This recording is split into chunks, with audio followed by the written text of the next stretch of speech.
every single second that you listen to this sentence, a cybersecurity company that you probably associate with, like old CD-ROMs from the 1990s, blocks over 100 AI-generated attacks. Which is just a crazy volume to even wrap your head around. Right. I mean, we're talking deep fakes, voice clones, like highly targeted financial scams. Yeah, and it's wild because while the rest of Wall Street is completely, obsessed with the companies that are building artificial intelligence. Oh yeah, pouring trillions into server farms. Exactly, trillions into language models, but they are almost entirely ignoring a company making literal billions of dollars cleaning up the AI mess. It's basically the classic picks and shovels play, but like inverted. That's a great way to put it. Everyone is looking at the gold miners of the AI boom, right? And they're completely missing the company that's selling the blast shields. Well, welcome to this Talk Tickers Deep Dive. If you're listening to us today, you already know the drill. We take the raw, unfiltered data from corporate earnings calls, and we strip away the Wall Street jargon. We figure out what's actually happening beneath the surface of the business. Exactly. And today, we are pointing our microscope at Gen Digital's Q1 fiscal 2027 earnings call.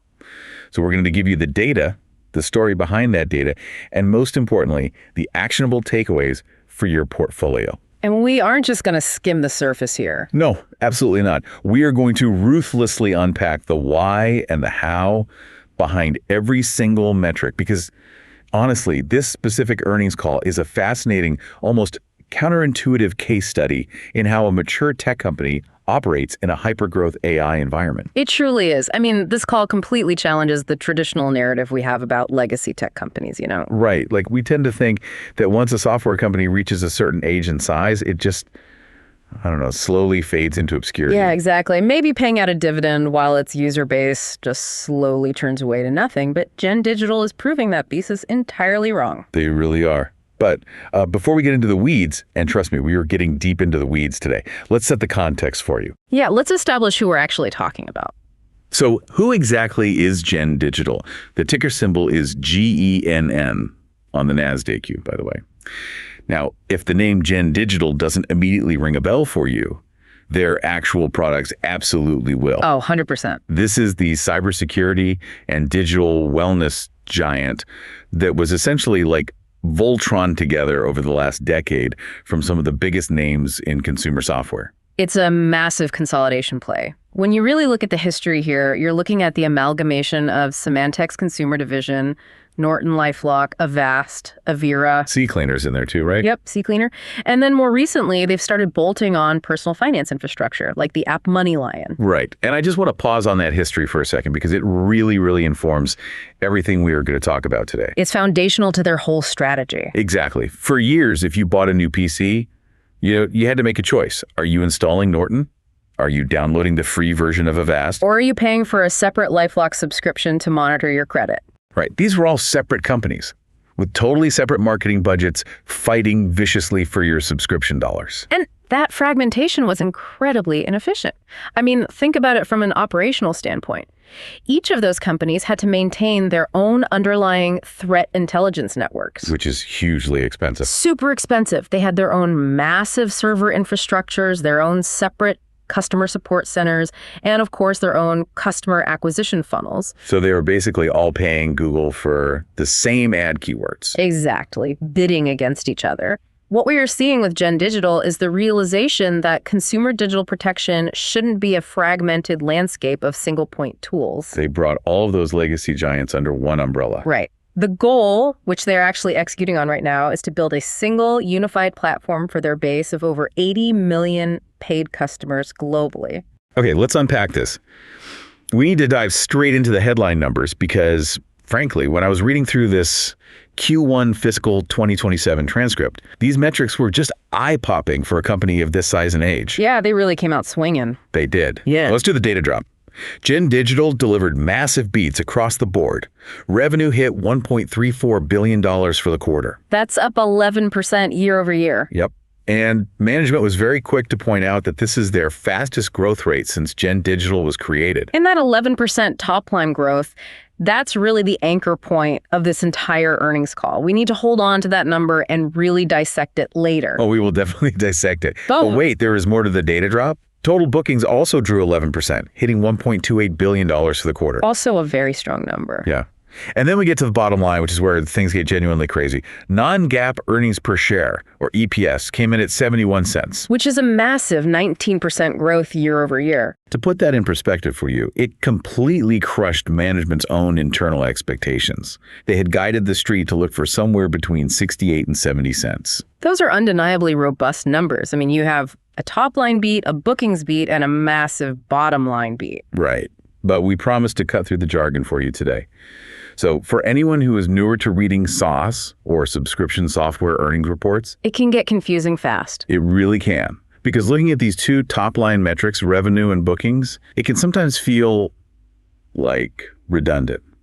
Why is the CEO bragging about 11% revenue growth and 11% bookings growth? Yeah, what is the actual mechanical difference between those two numbers, and why does Wall Street demand to see both of them? I am so glad you want to drill into this, because I see these two terms used interchangeably on financial Twitter all the time, and they are absolutely, fundamentally not the same thing. Not at all. Let's translate this into plain language and look at the actual accounting mechanics. So think of bookings as the raw money a customer commits to you right now. Like the exact moment the credit card is swiped. Exactly. If you, the consumer, buy an annual Norton 360 subscription today, and it costs $120 for the year, Gen Digital records a booking of $120 today. The cash has physically moved from your bank account to theirs. Right. But because of basic GAAP accounting rules, they haven't actually provided you with a full year of service yet.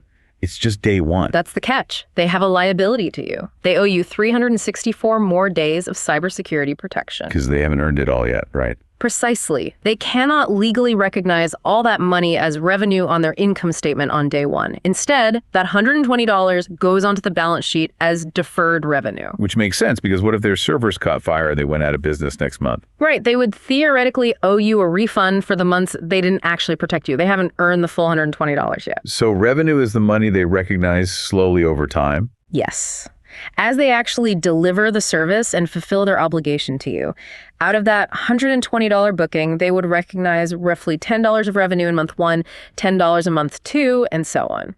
The deferred revenue basically slowly bleeds into actual recognized revenue. Exactly. So knowing that mechanical difference, why does an analyst at Goldman Sachs or Morgan Stanley care so deeply about both numbers being reported simultaneously? Right. Why not just look at one or the other? Because comparing the two tells you a very specific, undeniable story about the company's future trajectory. Revenue is a lagging indicator. It basically tells you what happened in the past. So if a software company has high revenue today, but terrible bookings, what does that mean? It means they are coasting on old multi-year contracts that are slowly amortizing. It means their sales pipeline today is actually drying up. Wow. So they are dead man walking, financially speaking, even if today's revenue looks totally fine. Exactly. It's a diagnostic tool. Conversely, what Gen Digital showed here is double-digit growth in both. Revenue is up 11% and bookings are up 11%. So that proves to the market that this quarter's success isn't just some deferred accounting trick. Right. They aren't just recognizing money from past quarters. It means the demand is real, it is current, and it is aggressive. People are swiping their credit cards at an accelerated rate today. Okay, I follow the math, and I really appreciate the clarity on bookings versus revenue. But I have to push back here. I really do. Go for it. Let's play devil's advocate for a moment. Because you and I spend all day looking at the tech sector, right? We watch companies like NVIDIA posting 200% year-over-year revenue growth. Oh, sure. The AI hardware boom. Yeah. We see AI infrastructure startups tripling their valuations every Tuesday. We see enterprise software companies targeting 30% to 40% growth just to be considered viable by venture capitalists. That's the baseline for a lot of those SaaS startups. Right. So when I sit back and hear 11% revenue growth, part of me thinks, is that actually something to write home about? Is 11% actually that impressive in a world where tech is supposed to be hyper-growth? It is a totally fair question, and frankly, it is the exact skepticism a smart retail investor should bring to any earnings call. So why is it impressive then? Because you have to contextualize that 11% within the law of large numbers and the specific DNA of this company. Gen Digital is not a scrappy Series B startup trying to find product market fit in some greenfield industry. Definitely not. This is a highly mature, heavily consolidated consumer software company. For a company of this immense scale, doing roughly $5.4 billion in annual recurring revenue. With an install base of 81 million paid users. Exactly. For them to pivot from flat or single-digit growth back into double-digit top-line growth is a massive structural achievement. So it's about the sheer gravity of their size. Yeah. It's like the difference between doubling $1,000 in your Robinhood account and growing a $1 billion institutional portfolio by 10%. Right. The absolute dollar amount of growth they're adding is staggering, even if the percentage looks modest compared to a startup. Yeah, that makes sense. But it is even more than that. I want to replace the tired cliche of turning a battleship around. Let's look at a better way to conceptualize this business model. Okay, I'm listening. Gen Digital is essentially a toll booth on a massive digital highway. For years, they just charged you a flat $1 fee to lift the gate. That was your basic antivirus. And the growth was slow because almost everyone already had antivirus. Right? Exactly. What is happening now is that they realize they own the infrastructure of that pause. While you are stopped at their toll booth, they aren't just lifting the gate anymore. What are they doing? They are selling you travel insurance, a premium GPS map, and a coffee. The physical infrastructure of the toll booth was already built and paid for years ago. Now they are just aggressively monetizing the interaction. I love that analogy, monetizing the pause.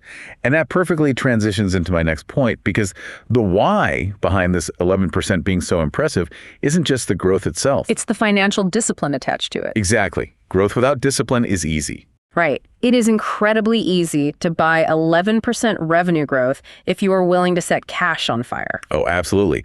Any SaaS company can throw hundreds of millions of dollars at Google Ads, YouTube sponsorships, and massive discount codes just to artificially pump up their top-line bookings. We see it all the time. But Gen Digital didn't do that. No, they didn't. Yeah.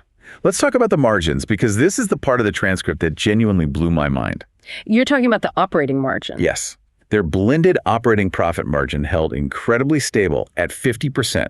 Let that sink in for you.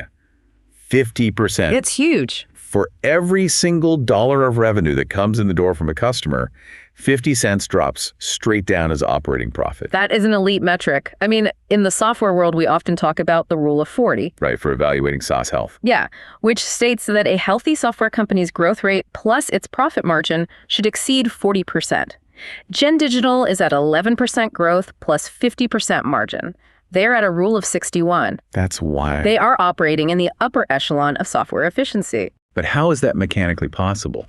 If they're consolidating all these companies, integrating Avast, running massive global networks, how do you actually keep half of every dollar? It comes down to the brutal, unglamorous work of corporate integration that we mentioned earlier. Yeah. When they bought Avast, they didn't just keep running two separate companies. They actually merged them. They ruthlessly eliminated redundancies. If you have two different data centers analyzing malware in Europe, you shut one down. Right. If you have two different marketing teams running Facebook ads, you consolidate them into one. They have wrung out every ounce of operational bloat. Which means their customer acquisition cost, or SAC, is remarkably low relative to their scale. Exactly. They are proving that they aren't just buying revenue, they are generating it organically while maintaining incredibly strict cost controls. And this is the exact mathematical reason why their earnings per share grew by 19%, while their revenue only grew by 11%. They are scaling efficiently. Every new dollar of revenue is disproportionately profitable. Operating margin at 50% is the hallmark of a true compounding engine. Okay, so we've got the data drop. We've translated the accounting jargon of bookings versus revenue. We see the growth is real and it is phenomenally profitable. Yep, the financials are solid. Now let's transition from the raw financial data on the spreadsheet to what is actually driving these results in the real world. Let's explore the story behind the numbers. What are consumers actually buying? This is where we look under the hood at the product segments. Gen Digital basically operates with two main engines, and they perform very differently. Right. The first segment they categorize as cyber safety. This is the legacy stuff we all know and recognize. The Norton antivirus, the VPNs. The PC optimizers, the privacy monitors. Now, this segment grew revenue by 4% this quarter. Which, 4% is solid, mid-single-digit growth. Yeah, it isn't going to set the world on fire, but it comes with incredibly juicy 61% operating margins. It is the ultimate cash cow. It is the stable bedrock foundation of the house. People set their antivirus to auto-renew, and they literally never think about it again. The retention is incredibly sticky. And the cost to maintain that software is minimal once the threat network is actually established. Exactly. It funds everything else. But then we have the second engine, which management calls trust-based solutions. This is where the growth is. Yeah. This is the identity protection side, the LifeLock monitoring, and their newer personal financial management tools, which are largely driven by the MoneyLine integration. This segment absolutely exploded. We are talking 25% bookings growth and 24% revenue growth. That is the hyper-growth engine attached to the cash cow. And what is truly fascinating to me is that while those two segments look completely different on the surface, I mean, one is literally stopping malicious code from executing on your laptop, and the other is monitoring your credit score at Equifax. Totally different utilities. Yeah, but they are actually being driven by the exact same cultural phenomenon right now. Which brings us to the core driver of this entire earnings call. Management used a specific phrase that I think perfectly encapsulates the era we are living in and perfectly explains their business model. I know exactly the phrase you're talking about. The phrase was AI anxiety. AI anxiety. It is such a potent term because it is universally relatable. We all feel it to some degree. Let me hit you with a staggering statistic from this transcript to quantify that anxiety. In this quarter alone, just one 3-month period, Gen Digital's proprietary scam protection engine blocked over 500 million scam attacks. 500 million. 500 million. If you break that math down, it comes out to over 100 scam attacks blocked every single second of every single day. And we really need to pause and understand the nature of those attacks, because we aren't just talking about the old Nigerian prince email scams from the 1990s. Right, or like clumsily misspelled text messages. Exactly. The threat landscape has fundamentally changed its architecture. The CEO, Vincent Pia, made a profound point on the call. He noted that historically, threat cycles in cybersecurity were measured in months. How so? Walk us through the old model. Okay, so historically, a hacker group would write a new virus, let's say a worm. They would release it, it would slowly propagate across the internet, infecting machines one by one. Kind of like a slow-moving wave. Right, and security companies like Norton or McAfee would eventually catch a sample of this virus. Their engineers would analyze it, write a signature, basically a digital fingerprint of that specific virus, and then they would push an update to all their users. So that entire cycle gave the security companies weeks or even months to react. The battle was slow. And today? Today, threat cycles are compressed to minutes, and it is almost entirely because of generative AI. Right. AI is turbocharging both the creation and the deployment of malware. Exactly. Hackers are using large language models to write polymorphic code, which is code that constantly changes its own appearance to avoid that signature detection we just talked about. It rewrites itself on the fly. Yes. But even worse than the code itself is the social engineering aspect. We are seeing incredibly sophisticated deepfakes. We are seeing AI voice clones that are indistinguishable from reality. I read about this in their consumer research report that accompanied the earnings. The mechanics of these voice clones are just terrifying. Walk through it for us. How does the attack actually work in practice? Okay, so an attacker will use an automated scraper to find a public video of your child. Maybe a 3-second clip from TikTok or an Instagram story. That's all they need, just 3 seconds. Yeah. They feed that 3-second audio sample into an AI voice cloning tool. Within seconds, they have a perfect synthetic model of your kid's voice. Wow. Then they spoof the caller ID so it looks like your child's phone number is calling you. You pick up the phone and you hear your own child's voice crying, saying they've been in an accident or they are in trouble with the police. And then what happens? An authority figure takes the phone and demands you wire bail money immediately. It completely bypasses all technical security and goes straight for the psychological vulnerability. Exactly. The personalization, the emotional manipulation, and the velocity of these attacks are completely unprecedented in the history of cybercrime. And it is working. They mentioned that over 60% of consumers explicitly state that AI-driven scams make them more likely to pay for premium protection. So AI anxiety is their single strongest measured purchase driver right now. The fear is palpable, and it is quantifiable. And from an investment perspective, that fear is a massive structural tailwind. Consumers are rapidly realizing that having basic, free antivirus software like Windows Defender is no longer enough. Free antivirus might stop a Trojan horse from deleting your hard drive, but it does absolutely nothing to protect you against a personalized AI deepfake trying to socially engineer you into draining your own bank account. So what is the rational consumer response? They upgrade. which perfectly explains the surge in their Norton 360 numbers.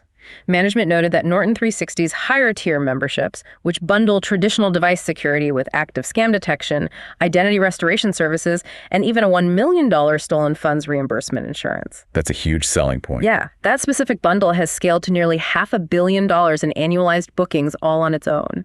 People are abandoning single-point products and flocking to these all-in-one safety blankets. Right. And as they upgrade from a $40 antivirus product to a $150 full suite protection plan, the average revenue per user, or ARPU, climbs steadily. Jen noted their ARPU is 8% to 10% higher today than it was just 2 years ago. They are extracting more value from the same user base by solving a much more complex, terrifying problem. Okay, so the AI anxiety thesis perfectly explains the cyber safety side, and I understand how it drives the LifeLock identity protection side. Sure. But I have to throw an analogy your way, and I want to push back on this broader business model, because something about this still feels incredibly disjointed to me when you look at the trust segment. Let's hear it. I want to know what feels disjointed. So Gen Digital sells Norton Antivirus. We get that. But through their integration with MoneyLion and other partners, they are also actively offering cash flow management tools, Instacash payday advances, and credit building tools right alongside the malware scanner. Yes, they are. Isn't that a bizarre pivot for a cybersecurity company? Yeah. To me, that sounds exactly like my mechanic fixing my car's transmission, wiping his hands on a greasy rag, and then suddenly offering to prepare my federal taxes. That's hilarious. Like, why on earth are these two completely disparate services living inside the same app ecosystem? That is a brilliant analogy, and what is fascinating here is that your skepticism mirrors the exact struggle that traditional Wall Street analysts had when Gen Digital first announced these financial integrations. Because it feels like mission creep, right? It does. It feels like mission creep. But it only feels that way until you force yourself to look at the fundamental root motivation of modern cybercrime. Why do hackers want your data? Why do they want to clone your voice? Why do they want your passwords? Well, to steal my money. Exactly. Nobody is hacking you for the thrill of reading your emails. Digital threats ultimately, inevitably target financial assets. Okay, I see where you're going. The CEO said it perfectly on the call, and this is a quote you have to write down. Cybersecurity and financial wellness are two sides of the same mission. Two sides of the same mission. Unpack that for us. Think about the actual user journey of a victim. If someone steals your identity using an AI phishing scam, you don't just need a software patch for your browser. Right, the damage is already done. You need your credit score fixed. You need professional fraud resolution with the credit bureaus. You need actual financial stability, maybe even a short-term cash advance, while your primary bank accounts are frozen pending a fraud investigation. Wow. So protecting the physical device and managing the financial fallout aren't two separate industries anymore. No, they are a continuous spectrum of digital trust. Okay, I'm tracking with you now. You're saying the laptop or the smartphone is just the front door, but the bank account is the actual vault they are trying to protect. Yes, precisely. And once Gen Digital establishes that they are the trusted, competent security guards standing at the front door of your digital life, they have essentially earned the right to offer you financial services inside the house. And this is exactly where their engine marketplace comes into play, which is a huge focus of this earnings call. Yes, the engine marketplace. I was reading heavily about this in the transcript too. This is a core component of the trust-based solutions segment, right? The engine marketplace is essentially an embedded digital platform that seamlessly connects their consumer base to third-party financial offers. We are talking about personal loans, credit cards, high-yield savings accounts. And now they just launched a massive embedded insurance vertical using underlying data infrastructure from a company called Trellis. And here is the kicker on that. This engine business just passed a $500 million annual revenue run rate. Wait, pause. $500 million a year. Yes. Just from acting as a matchmaker between their security customers and third-party financial products. $500 million and growing incredibly fast. But how does that actually work mechanically? How do they get a user who logged in to scan for a virus to suddenly sign up for a personal loan or car insurance? Because they already have 81 million paying customers who fundamentally trust them with their most sensitive digital safety. Let's look at the Trellis integration as a prime example of how this cross-selling works in practice. Yeah, explain the Trellis piece. So Trellis is an API platform that connects directly to payroll and insurance data. Imagine a customer is interacting with their LifeLock portal because they got an alert about a data breach. Okay. They are already in a state of heightened financial awareness. Right. They are looking at their credit score. They're looking at their alerts. They're on edge. Exactly. Now, because Gen Digital already have a deep profile on this user, they can use backend AI to seamlessly analyze that user's situation and match them with an insurance quote or a credit builder loan that is perfectly tailored to their exact risk profile. So it isn't a random pop-up ad. No, it is a highly contextual, personalized financial solution offered at the exact moment the user is thinking about their financial security. That's super smart. And they added over 30 new financial partnerships to this marketplace this quarter alone. They even signed a massive strategic relationship with Equifax to embed this marketplace deeper into the credit reporting ecosystem. Okay, so let me revisit my mechanic analogy because I think I need to update it based on what you just said. I'd love to hear the update. It's not that the mechanic is suddenly doing my taxes out of nowhere. It's more like this. I trust this specific mechanic implicitly to keep my family's car safe on the road. He checks the brakes. He checks the engine. Right. So while I'm standing in his shop already thinking about automotive safety, when he recommends a specific type of defensive driving insurance that perfectly fits my exact driving habits, I actually listen to him. Because you already trust his expertise on cars. Exactly. I buy it from him instead of calling a random 1-800 number from a billboard on the highway. That is a much, much better analogy. It captures the psychology perfectly. And from a business perspective, it is entirely about the cost of customer acquisition. Because Gen Digital doesn't have to spend a fortune on Google AdWords to market these financial products to strangers on the internet. They don't have to buy Super Bowl commercials for their loan products. They simply cross-sell them to the 81 million people who are already inside their ecosystem, paying them a monthly fee. The marketing cost is practically zero, which is why the margins on the trust segment are so phenomenal. And the data totally backs up this cross-selling strategy. Management highlighted that the cross-sell penetration within the Norton user base rose to 27% this quarter. That means over a quarter of their legacy Norton antivirus customers are now buying more than one product. They are layering on these financial and identity services. And that product stickiness leads to incredible, almost unbreakable retention. They mentioned on the call that retention in the trust-based solutions segment is touching 90%. Think about how rare that is in consumer software. 90% retention. That means only 1 out of 10 people cancel each year. Yes.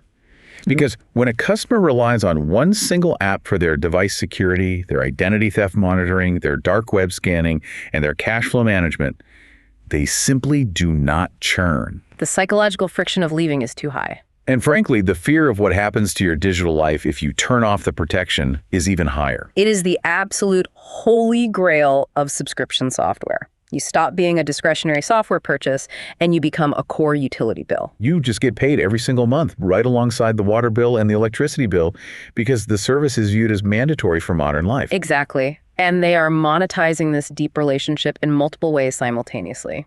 They even noted that 35% of their total paid base now actively engages with some form of financial wellness tool within the app. So the cross-pollination strategy is unequivocally working, and it is the primary engine driving that 24% revenue growth in the trust segment.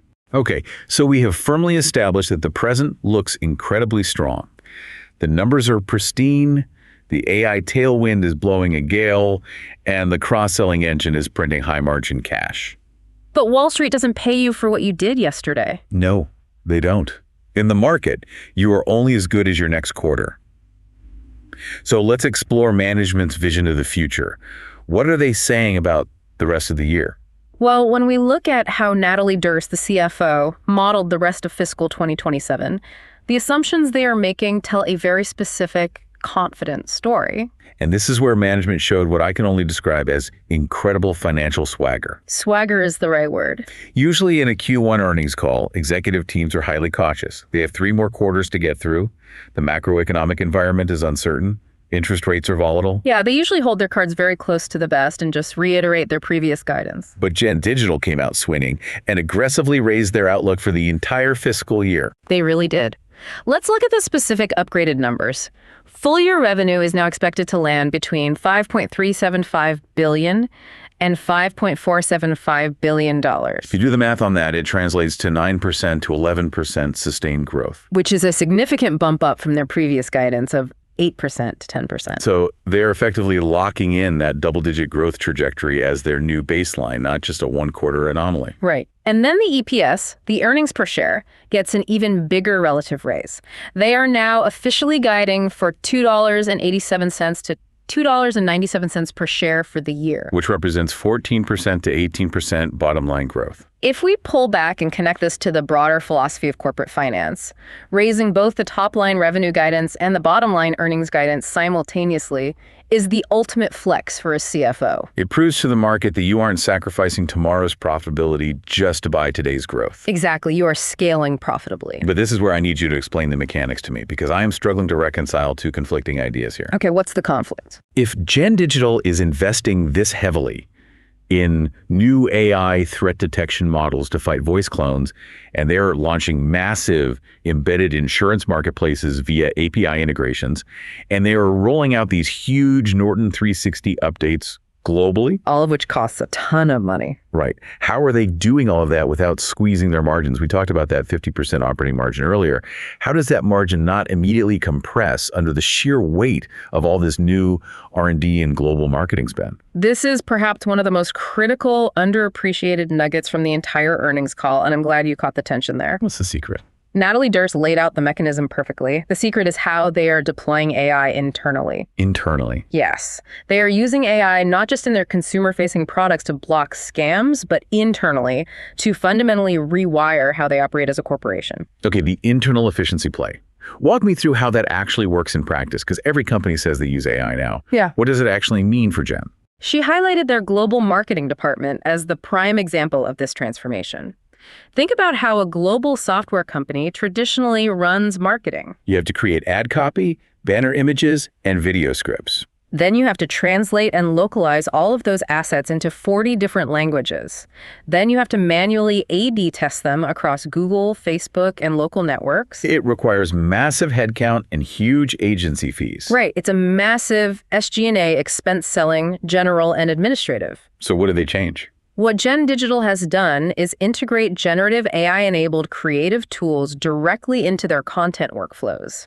They are using AI to automatically generate thousands of ad variations. Wow. Instantly translate them into localized dialects, and use predictive models to allocate ad spend in real time based on conversion metrics. That's incredible, and the mechanical results. Durst stated they are seeing a verified 25% efficiency improvement in key media channels, and they are able to generate twice the number of marketing assets with the same or less human effort. Wow. Let me just repeat that so it sinks in.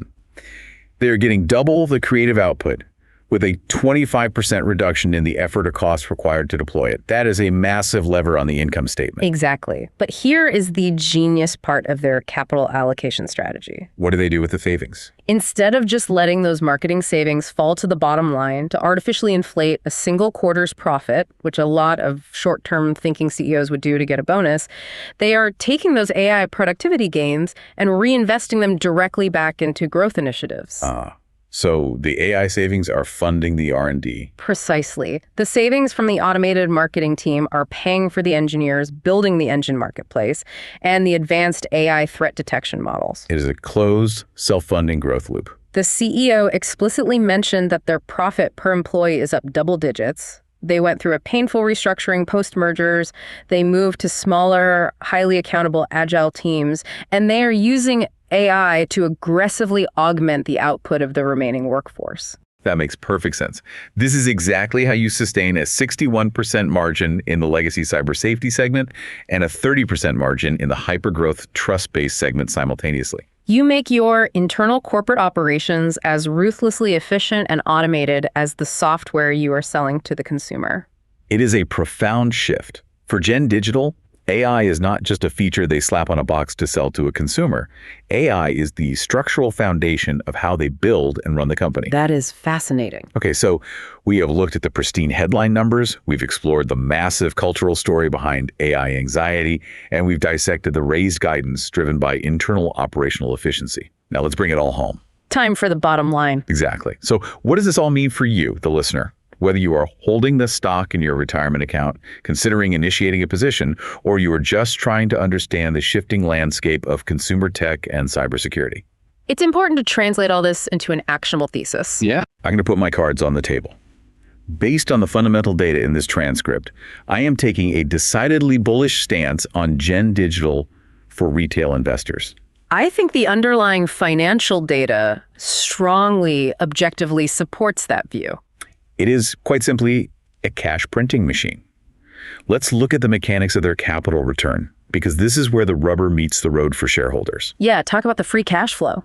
In this quarter alone, the company generated $350 million in free cash flow. Now, for those translating the accounting jargon, free cash flow is not an accounting fiction. No, it's the real deal. It is the actual cold, hard cash left over in the bank account after paying for absolutely everything required to keep the business running, maintaining the servers, paying the employees, and funding the growth initiatives. It is the discretionary money the board of directors can actually use to reward the people who own the company. You, the shareholders. And this management team is being incredibly aggressive and systematic about returning that capital. Very aggressive. Out of that $350 million, they explicitly returned $181 million directly to shareholders this quarter. They used a two-pronged approach. First, they executed $100 million in share repurchases, So they went into the open market and bought back their own stock, retiring those shares. which mathematically makes every single remaining share you hold represent a slightly larger ownership slice of the company's profits. It artificially inflates the EPS in a good way. Exactly. And second, they paid out $81 million in direct cash dividends, distributing 12.5 cents for every share owned. But what is absolutely crucial for a risk-aware investor to understand is what they did with the rest of the cash. Right, because they didn't just give it all away. They returned all of that capital to shareholders while simultaneously paying down $45 million in corporate debt. Which is huge in a high interest rate environment. Exactly. By reducing that debt load and growing their underlying earnings, they brought their net leverage ratio down to 2.95 times. That is a very healthy leverage ratio for a highly recurring, high-margin software business. So just to summarize the sheer financial velocity here, they are growing revenue double digits, they are actively buying back stock, they are paying a reliable quarterly dividend, and they are paying off the corporate credit card all at the exact same time. If we connect all of these individual data points into a cohesive thesis, management explicitly stated what they call their North Star. Which is such a clear way to communicate with investors. Their guiding financial philosophy across all their divisions is to always grow earnings faster than revenue. Remember the specific numbers we unpacked from the top of the show. 11% revenue growth, but 19% EPS growth. They are delivering on the North Star flawlessly. They are. For a retail investor, this represents a highly disciplined, highly predictable, multi-year compounding model. This isn't a flash-in-the-pan meme stock driven by Reddit hype. It is a mature company that has fundamentally figured out how to blend top-line growth, driven by a very real, very terrifying macro tailwind in AI. Anxiety with immediate tangible shareholder value through buybacks and dividends. It really is the holy trinity of investing, isn't it? Growth, profitability, and capital return, all operating in perfect harmony. It is a highly compelling narrative, especially in a market where many tech companies offer growth but zero profits, or profits but zero growth. Yeah, finding both is rare. But as always on Talk Tickers, we don't want to just leave you with a tidy, perfectly wrapped bow. We aren't here to be cheerleaders for any management team. No, we have to look at the blind spots. You want to leave you with something complex to chew on. A provocative final thought to mull over as you watch this stock and this industry evolve in the coming quarters. Let's hear it. Where do you see the risk? Management spent a significant portion of this earnings call talking about a concept they call agentic AI. This is the future they are betting the farm on. We should define this. This isn't just a passive AI chatbot that answers your questions or summarizes an email. No, agentic AI means AI that actively operates as an agent on your behalf. An AI proxy that will independently negotiate your car insurance rates, buy your groceries based on a budget, or schedule a doctor's appointment for your kid by navigating a hospital portal. Right. The shift from passive intelligence to autonomous action. And for an AI agent to actually execute those tasks, it needs unfettered access to your digital life. It needs your bank account routing numbers, your calendar, your social security number, your most sensitive data. Exactly. And Vincent Pilette, the CEO, made a profound observation. He said that the primary bottleneck preventing this agentic AI future from arriving isn't computing power, it is trust. because people are absolutely terrified of letting an autonomous AI agent loose with their credit card. I mean, I would be. Same. Yeah. So Gen Digital's grand multi-billion-dollar thesis is that they're uniquely positioned to be the fundamental trust layer for all of these AI transactions. They're actively building something they call the Agent Trust Hub. They want to be the secure, encrypted envelope that your third-party AI operates inside of. It is an incredibly ambitious, visionary goal. I mean, if they successfully become the ubiquitous trust layer for the entire global AI economy, the total addressable market is practically infinite. It dwarfs the legacy antivirus market by orders of magnitude. But here is the multi-billion-dollar question for you, the listener, to explore on your own. And this is where I am pushing back hard on Gen Digital's grand vision. Can an independent software company actually win that war? Or will the hardware and operating system behemoths like Apple, Google, Microsoft simply build that exact same trust layer directly into the silicon of our phones and computers? That is the existential question. Right. If Apple Intelligence or Google's Gemini natively bakes this exact type of agentic security directly into iOS or Android completely for free, does the average consumer still need a third-party trust hub from the makers of Norton Antivirus? Why would I pay Gen Digital for an agent trust hub if my iPhone already guarantees that my AI agent is sandboxed and secure? This raises an incredibly important historical question about platform power versus independent security. Historically, over the last 30 years of computing, independent third-party security has thrived for one simple reason. Because consumers and enterprises fundamentally do not trust the big platforms to police themselves. They want an independent auditor. Exactly. But as AI becomes completely natively embedded into the operating system level, the friction of installing a third-party security app might become too high for the average user. The battle for who ultimately controls the trust layer will absolutely be the defining conflict of the next decade in consumer tech. It is the ultimate David versus Goliath scenario in the AI age. Can the pure play security company convince the world that the platforms are inherently compromised? So that is your homework. Keep a very close eye on how Gen Digital's Agent Trust Hub develops over the next 12 to 18 months. And watch closely whether they can convince consumers that they are the safest, most independent pair of hands for their digital proxies. Or if Apple and Google just eat their lunch through default OS integration.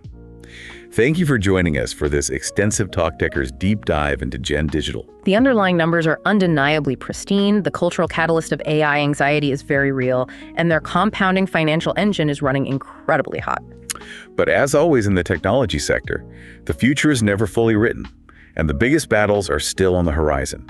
Until next time, keep doing your own research, stay curious, and happy investing.